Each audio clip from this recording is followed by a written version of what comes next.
Assalamualaikum warahmatullahi wabarakatuh. Kami dari kelompok 9 dengan dosen pengampu Leni Marlina, SSMA akan menyampaikan hasil presentasi kami tentang bisnis modal yang beranggotakan Yurike Shizukan LC, Citra Aulia Putri, Rafisa Putra, Maharani Permata Syahron, Intan Ramadhani Wijaya. Berikut hasil presentasi kami. Pengertian yang pertama adalah bisnis model selalu berhubungan dengan pendapatan atau revenues, biaya atau cost, dan laba atau profit sebagai hasil implementasi strategi bisnis.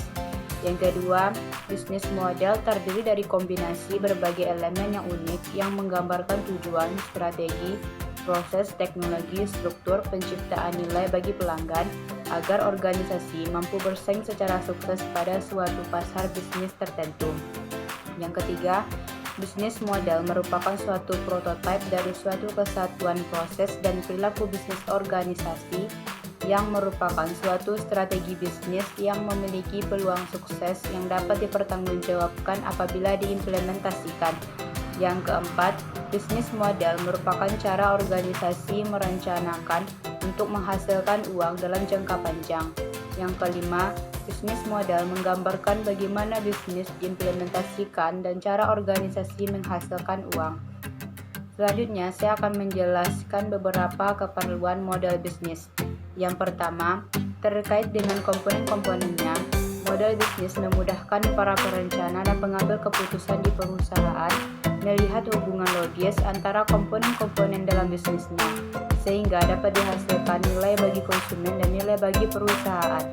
Yang kedua, model bisnis dapat dipakai untuk membantu menguji konsistensi hubungan antar komponennya. Yang ketiga, model bisnis dapat digunakan untuk membantu menguji pasar dan asumsi yang digunakan ketika mengembangkan bisnis. Yang keempat, model bisnis dapat digunakan untuk menunjukkan seberapa radikal suatu perubahan dilakukan dan konsekuensinya.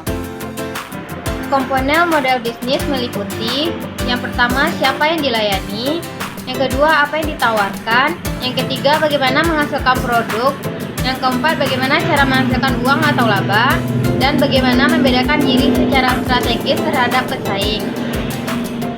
4 jenis model bisnis yaitu A. Kreator yang membeli bahan baku atau komponen dari pemasok dan mengubah atau merakitnya menjadi barang untuk dijual kembali kepada pembeli. Menurut hak penggunaan aset yang termasuk kelompok kreator adalah yang pertama, entrepreneur menciptakan dan menjual aset keuangan. Yang kedua, manufacturer menciptakan dan menjual aset-aset fisik. Yang ketiga, inventor menciptakan dan menjual aset-aset wujud seperti paten dan hak cipta. Yang keempat, human creator menciptakan dan menjual aset manusia.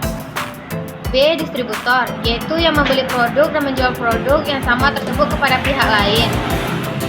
Menurut hak penggunaan aset yang termasuk kelompok distributor adalah pertama, financial trader membeli dan menjual aset keuangan tanpa mengubah atau merancang ulang.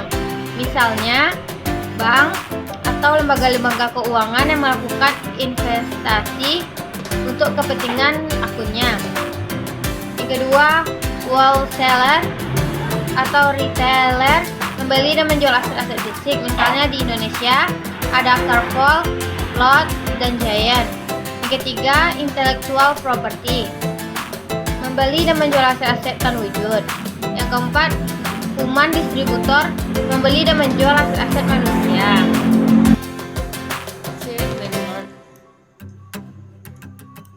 Landlord yang menjual hak untuk menggunakan bukan kepemilikannya untuk suatu periode waktu tertentu. Menurut hak pemilik aset yang termasuk kelompok landlord adalah satu, financial landlord membiarkan pihak lain menggunakan uang tunai atau aset keuangan lain dalam periode waktu tertentu dan dalam ketentuan yang disepakati. Dua, physical landlord menjual hak untuk menggunakan aset fisik. Tiga, intellectual landlord memberikan hak penggunaan lisensi atau bisa juga yang diperoleh pembayaran karena penggunaan aset terwujud dalam periode waktu yang terbatas. 4. Kontraktor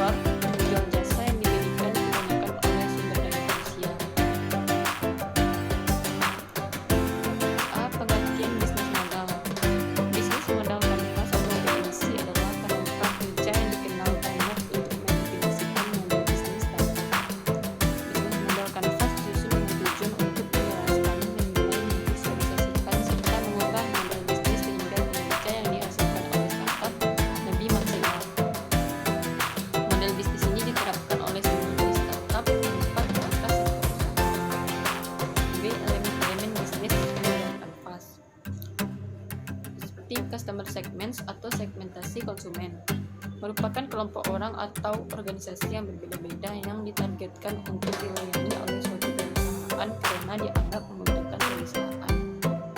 Customer segments adalah menentukan segmen pelanggan mana yang akan menjadi target bisnis. Misalnya, suatu maskapai penerbangan mengeluarkan dua produk untuk memenuhi kebutuhan dua segmen pelanggan yang berbeda, atau dua stasiun televisi yang menyajikan dua acara berbeda untuk memenuhi segmen pelanggan yang berbeda. Kelompok utama diversifikasi segmen yang berbeda yang beramal dan mereka dapat identifikasi distribusi pelanggan yang berbeda dan setiap mereka profit dan yang berbeda. Mereka mau membayar market yang berbeda dan berubah barang. Jadi proposition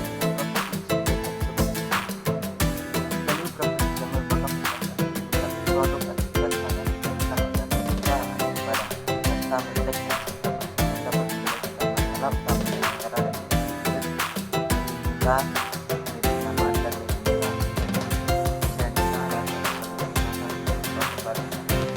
Komunikasi dan mengantar dan berinteraksi dengan customer segmen dalam menyampaikan value proposition produk Anda kepada konsumen. Channel memiliki beberapa fungsi, yaitu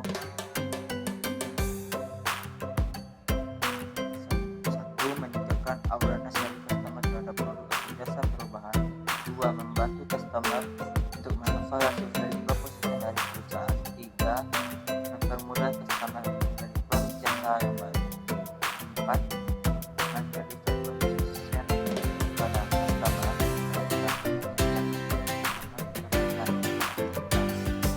lalu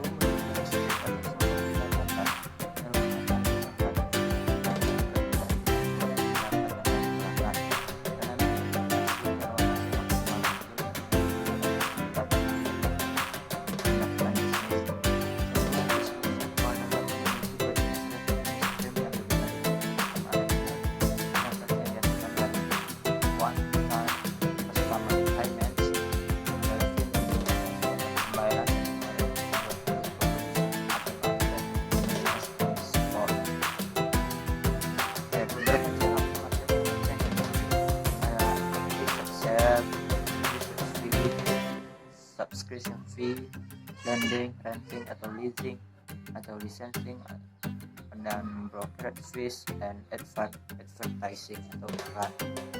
Lalu key resource atau sumber daya merupakan keunikan orang, teknologi, bahan baku, peralatan, mesin, fasilitas, pendanaan serta merek yang dibutuhkan untuk menghasilkan proposisi nilai yang lebih tinggi bagi konsumen.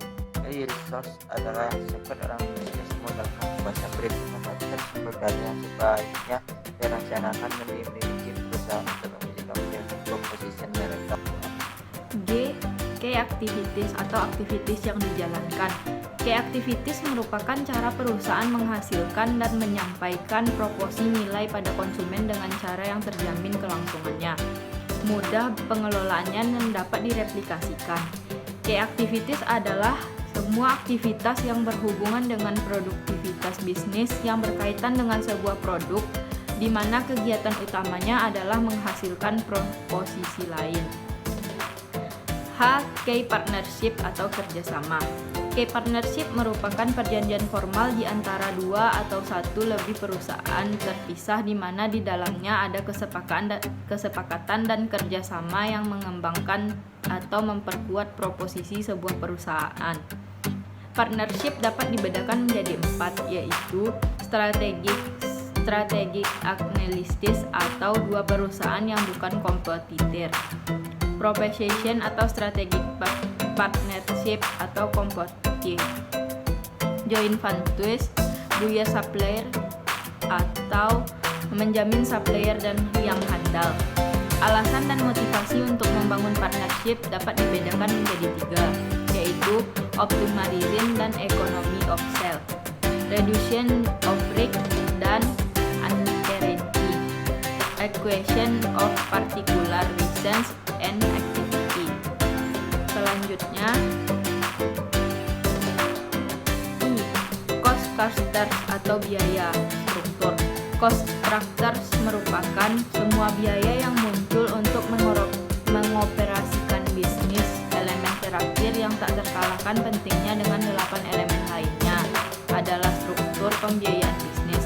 Pengelolaan biaya secara efisien akan membuat bisnis yang dijalani menjadi lebih hemat dan meminimal risiko kerugian.